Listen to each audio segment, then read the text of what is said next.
সবার সাথে দেখা হয়েছে, কোনো আলোচনার কিছু বিষয় নেই। আজ সবার সাথে মিট হয়েছে, এমনি হাই হ্যালো হয়েছে, কংগ্রাচুলেশন করা হয়েছে। এই 5 বছরের আমাদের এই কঠিন লড়াই, সেইগুলো নিয়ে টুকটাক কথাবার্তা চিটচ্যাট হয়েছে, আর সেরকম কোনো কিছু হয়নি।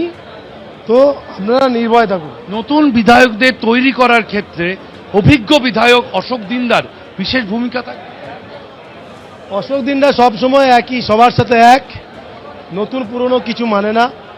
আমরা সবাই এক, যে বিধায়ক আর যে বিধায়ক নয়, যে কার্যকর্তা, সে বুথ সভাপতিও এক আমার কাছে, আর আছে মণ্ডল সভাপতিও এক, আর জেলার সভাপতিও এক। শেষ প্রশ্ন, দল বললে মন্ত্রীর দায়িত্ব নেবেন?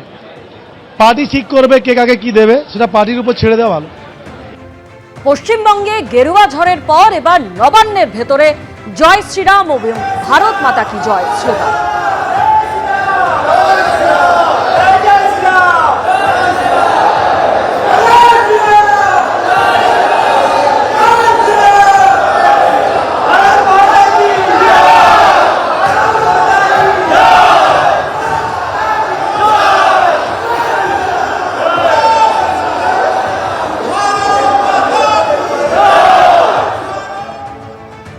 ফের মহাকরণে হতে চলেছে সরকারের প্রশাসনিক ভবন।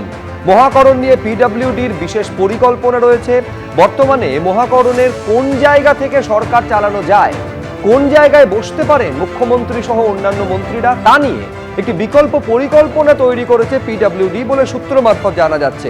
ইতিমধ্যে ইঞ্জিনিয়ার এবং প্রশাসনিক কর্তারা মহাকরণ পরিদর্শন করেছেন বলে জানা যাচ্ছে। 2013 সালের অক্টোবর মাসের আগে পর্যন্ত এই যে লিফট, এই লিফটটি প্রাক্তন মুখ্যমন্ত্রী বুদ্ধদেব ভট্টাচার্য এবং মমতা বন্দ্যোপাধ্যায় তারা এই যে করিডোর মেন ব্লকের এখানে আসতেন, এবং এই বাঁ দিকের যে ঘর রয়েছে এটাই মুখ্যমন্ত্রীর ঘর ছিল। এখানে প্রশাসনিক কাজ হতো। গত 13 বছর ধরে এই বিল্ডিংয়ের সংস্কারের কাজ শুরু হয়েছে, কিন্তু অধিকাংশ কাজ এখনো পর্যন্ত অসম্পূর্ণ অবস্থায় রয়েছে। এখানে আগে মুখ্যমন্ত্রী বসতো এই পাশটায়, এবং এর আশপাশে এই ব্লকে, এটা হচ্ছে গিয়ে মেইন ব্লক বলা হয়, মেইন ব্লকের ফার্স্ট ফ্লোর, এখানে মুখ্যমন্ত্রী বসতো এবং তার আশপাশে বিভিন্ন ডিপার্টমেন্টের সেক্রেটারি এবং মন্ত্রী বসতো, এবং সেকেন্ড ফ্লোরেও বিভিন্ন ডিপার্টমেন্টের মন্ত্রী এবং সেক্রেটারি বসতো। এগুলো সব 2013 সালের অক্টোবর মাসের আগে পর্যন্ত। আমার ঠিক ডেট মনে নেই, কিন্তু নবান্ন চলে যাওয়ার পরে এখান থেকে মোটামুটি চলে যায়। একাধিক কেউ ছিল, ফিরাদ হাকিমও ছিল এখানে সংস্কারের পরে, মন্ত্রী ফিরাদ হাকিম সংস্কারের পরে তিনিও এখানে আর এখন আর আসেন না, এখন সংস্কারের জন্য কাজ হতো। এখানে প্রশাসনিক কাজ হতো। গত 13 বছর ধরে এই বিল্ডিংয়ের সংস্কারের কাজ শুরু হয়েছে, কিন্তু অধিকাংশ কাজ এখনো পর্যন্ত অসম্পূর্ণ অবস্থায় রয়েছে।